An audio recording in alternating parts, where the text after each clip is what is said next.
Hello everyone, this is Neeraj Shina. Welcome to my YouTube channel TMS Online Classes.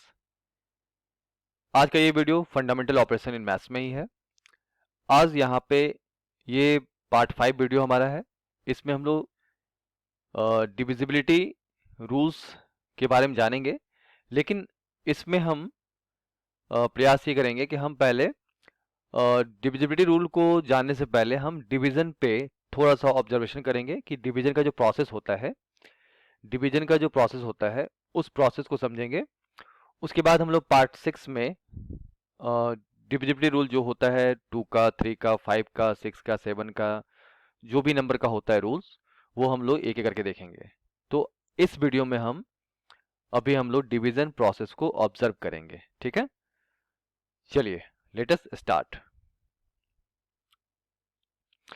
यहाँ पे हम लोग देख रहे हैं ये जो हम लिखे formula, dividend is equal to divider into quotient plus remainder. ये हम लोग बचपन से पढ़ते आ रहे हैं, है ना। ये फॉर्मूला हम लोग बचपन से पढ़ते आ रहे हैं। यहाँ पे एग्जांपल हम लिए हैं 47 को, तो 47 हमारे यहाँ पे डिविडेंड है और हम डिवाइड कर रहे हैं प्रोसेस से, और 5 हमारा यहाँ पे डिवाइजर है। 9 टाइम्स में हम 9 टाइम्स में लगाएंगे और ये आएगा 45, और इस तरह से सब्ट्रैक्शन 2 हो गया, जो कि यहाँ पे ये रिमाइंडर हो गया। ठीक है, तो ये हम लोग अपने जूनियर क्लास से ही पढ़ते आ रहे हैं ये फॉर्मूला को। तो यहाँ पे 47 मतलब जिस नंबर को डिवाइड करना है वो हमारा डिविडेंड है, और जिससे डिवाइड कर रहे हैं वो डिवाइजर है। नोट में हमने बताया है क्वोशेंट जो होता है वो हमेशा होल नंबर में ही होता है। ठीक है, होल नंबर कहे तो मतलब फ्रैक्शन में नहीं होगा, होल नंबर में होगा। होल नंबर का मतलब 0 से लेकर स्टार्ट है, और होल नंबर का पहचान होता है 0 से जो हो स्टार्ट हो, 0 1 2 3 4 इन्फिनिटी तक। तो क्वोशेंट का कंडीशन है ये हमेशा होल नंबर ही रहेगा। जैसे यहाँ पे इस केस में क्वोशेंट हमारा 9 है, ये होल नंबर है। दूसरा कंडीशन है कि रिमाइंडर जो होता है वो हमेशा छोटा होता है डिवाइजर से। Remainder is always less than divisor, और 0 हो सकता है।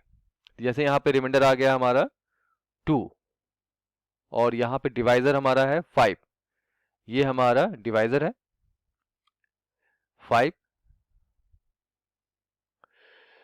तो रिमाइंडर क्या है, डिवाइजर से छोटा है ना। 2 जो है छोटा है 5 से। 2 यहाँ पे रिमाइंडर है और ये हमारा डिवाइजर है, DIVISOR। ये कंडीशन को होना ही होना चाहिए। या तो रिमाइंडर 0 आ सकता है ना। किसी किसी में होता है ना पूरा कट जाता है, एग्जैक्टली कट जाता है, तो रिमाइंडर उस केस में हमारा हो जाएगा 0।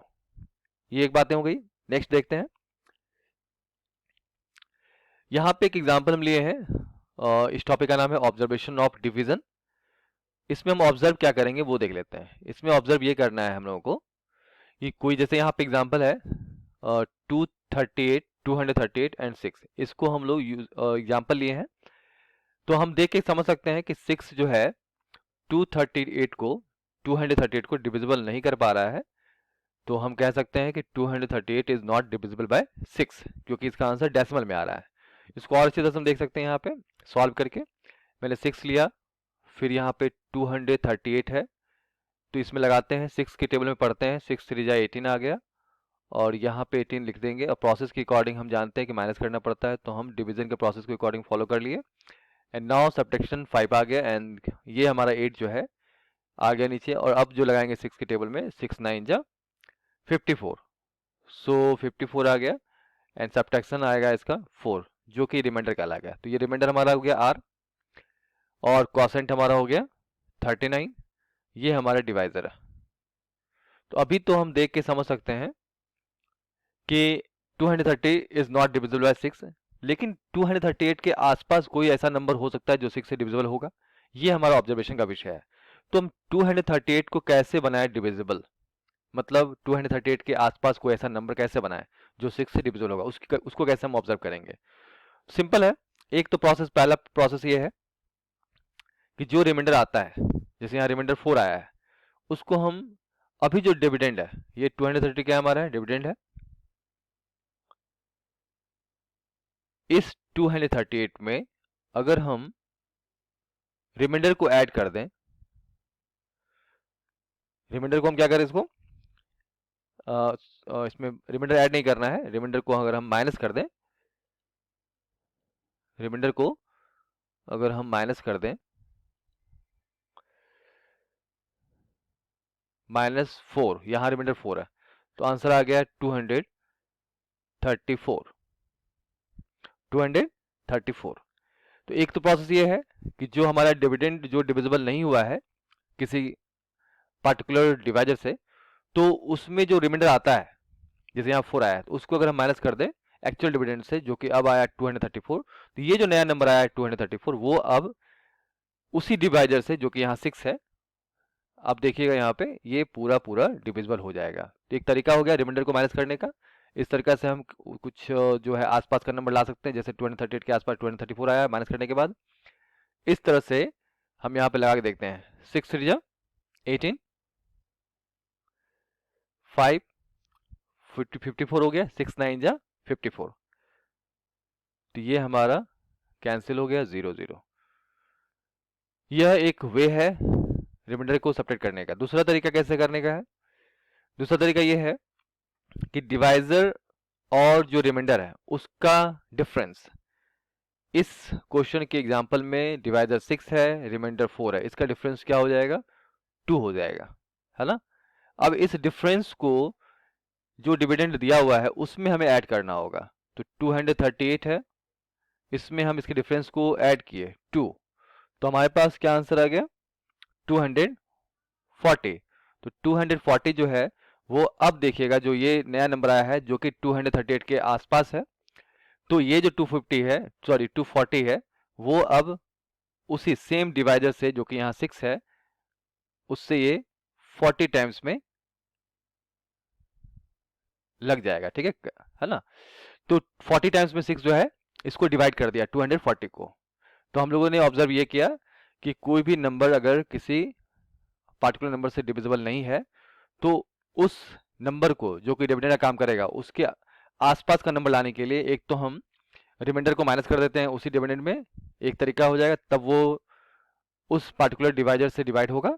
या दूसरा तरीका है कि हम डिवाइजर और रिमाइंडर के डिफरेंस लाने के बाद उसको हम डिविडेंड में ऐड कर देंगे, ठीक है, जो कि इस केस में 238 था। इस तरह से हम लोग जो है ना नंबर को बना देते हैं जो कि वो डिविजिबल हो सके उसी डिवाइजर से, ठीक है।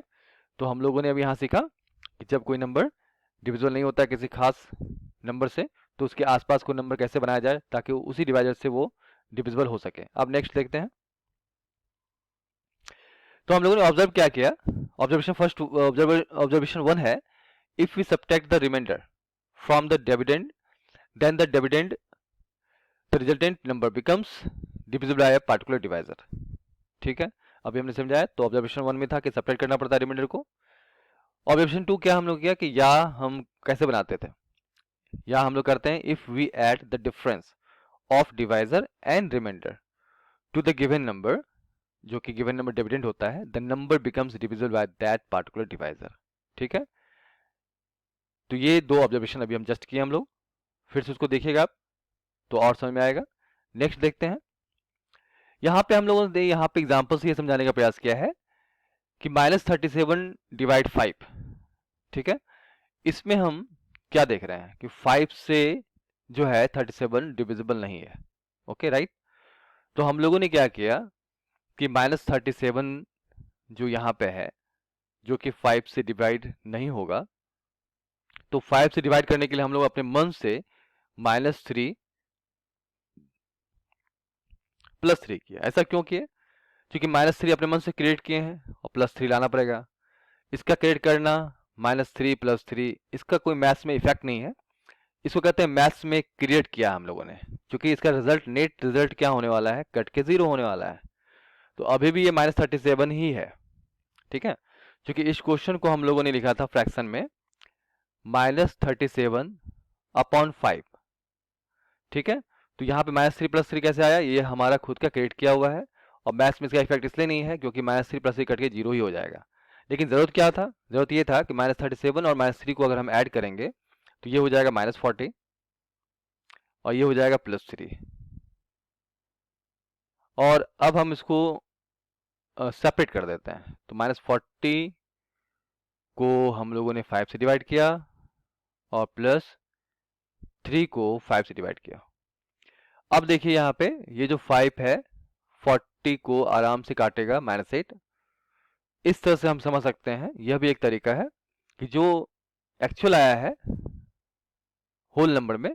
अब बोले होल नंबर कैसे है, तो यहाँ पे माइनस लगा हुआ है, तो यहाँ पे हम लोग कंसिडर करेंगे सिर्फ और सिर्फ 8 को कंसिडर करेंगे, क्योंकि एग्जैक्टली कट हुआ है यहाँ पे।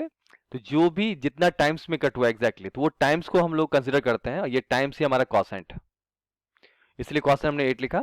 और इसमें हम देख रहे हैं 3/5 फ्रैक्शन में ही रह गया, मतलब 5 जो है 3 को डिवाइड नहीं कर सका, तो 3 हमारा रिमाइंडर हो गया, इसलिए हम लोग यहाँ पे लिखते हैं रिमाइंडर हमारा 3 है। तो ऐसे क्वेश्चन में आपको हम एनालिसिस करके बता रहे हैं कि क्या कॉसेंट है, कैसे रिमाइंडर आता है, ठीक है। तो यहाँ पे -3 + 3 का अपने मन से आना आप समझ सकते हैं, क्योंकि मैथ्स में -3 + 3 आके कट के 0 आ रहा है, तो नो इफेक्ट है। लेकिन अकॉर्डिंग टू सिचुएशन हम लोग को जरूरत था, तो हम लोग लाए। क्यों जरूरत था, क्योंकि 37 से 5 नहीं कटा था, लेकिन अब 40 जो हम बनाए अपने मन से -3 ऐड करके, तो हमारा ये 40 जो है 5 टेबल में आता है और 8 टाइम्स आ गया। इस माइनस को हम यहाँ कंसिडर नहीं किए, तो हम लोगों ने टाइम्स को कंसिडर करना है, और टाइम्स जो होता है वो कॉसेंट होता है, और कॉसेंट ऑलवेज होल नंबर में होता है, ठीक है। ये ऑब्जर्वेशन हो गया हमारा। नेक्स्ट देखते हैं, इसमें रूल 1 ये है, if a number n is divisible by d, then the product of n with any other integral number k is also divisible by d, ठीक है। एग्जाम्पल है,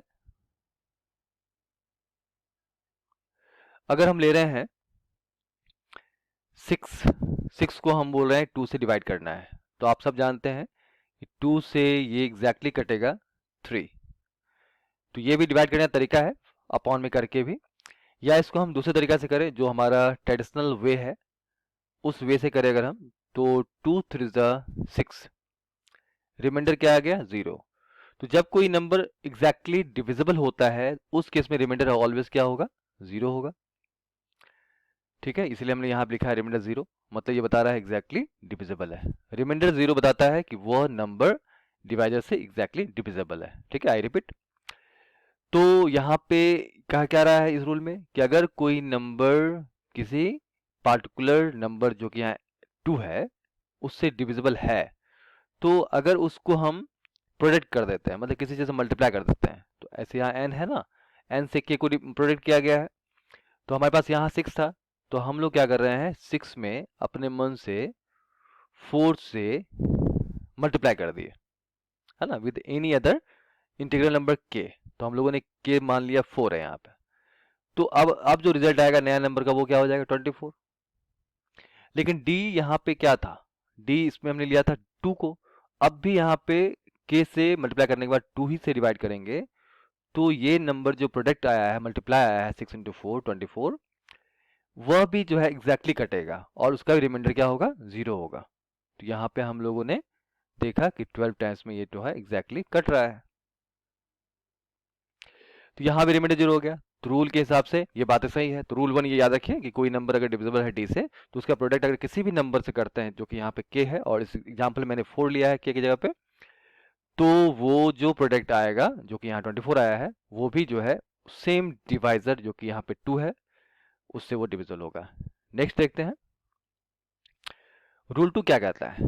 रूल 2 कहता है, if n1 and n2 two different numbers are divisible by d individually, then their sum and their difference is also divisible by d।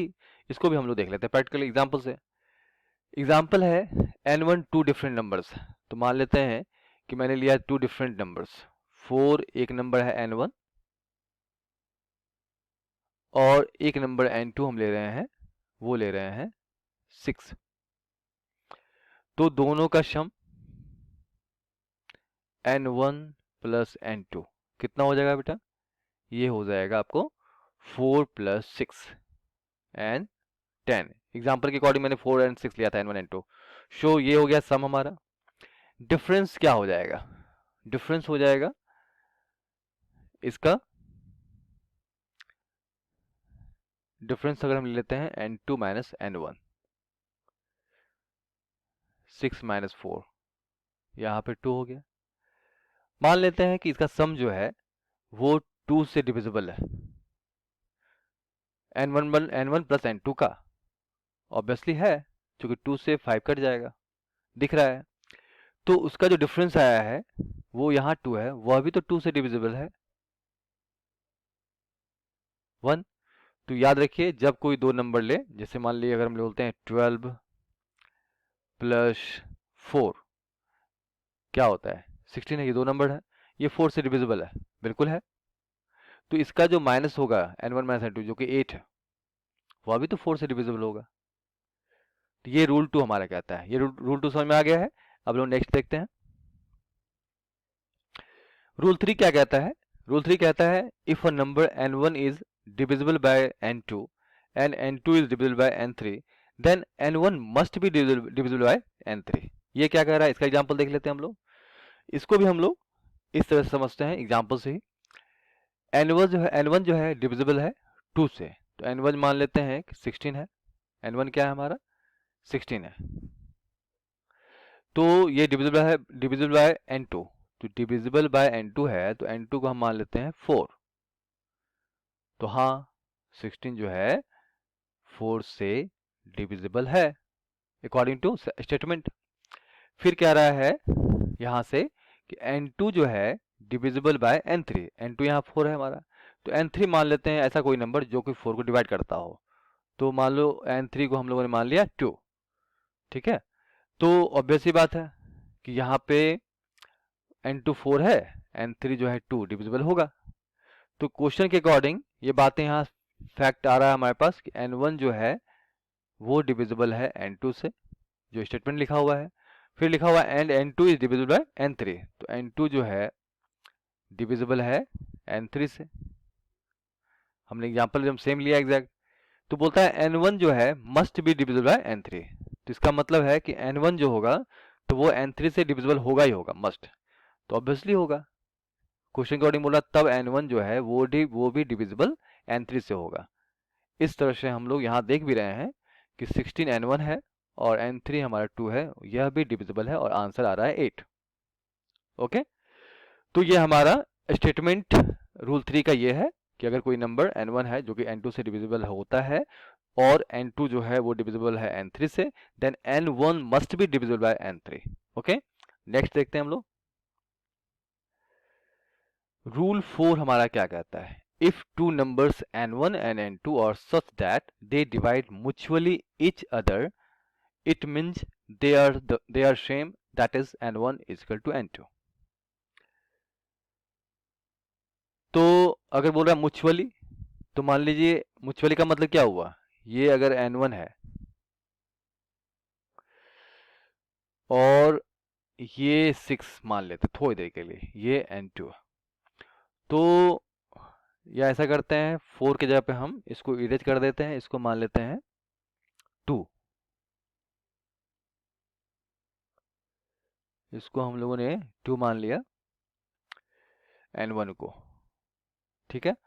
तो हम देख क्या रहे हैं कि n2 जो है n1 से डिविजिबल तो हो रहा है, n2 यहाँ 6 है और n1 क्या है 2 है, पूरा कट गया। या ट्रेडिशनल तरीके से लिखिएगा तो ऐसे लिखिएगा 2 3 जा 6, रिमाइंडर 0 आ गया। तो ये हमारा n2 क्या है एग्जैक्टली डिविजिबल है n1 से। लेकिन म्यूचुअली का मतलब क्या हुआ कि अगर n2 n1 से डिविजिबल है तो n1 भी n2 से डिविजिबल होगा।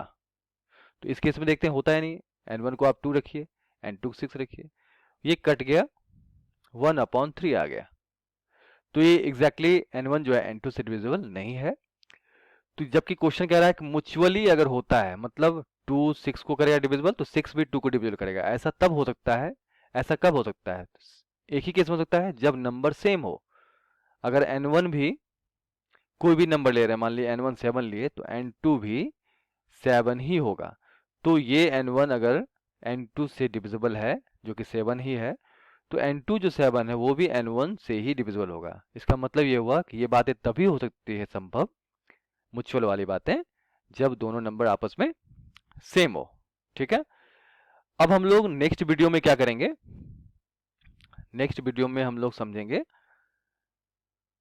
डिविजिबिलिटी रूल, है ना, किसका 2 का 4 का 8 का 16 3 9 5 वट एवर 7 11 13 17 प्राइम नंबर जो है 19 23, इसका हम लोग डिविजिबिलिटी रूल जो है समझेंगे पार्ट 6 वीडियो में, ठीक है। Okay, thank you very much.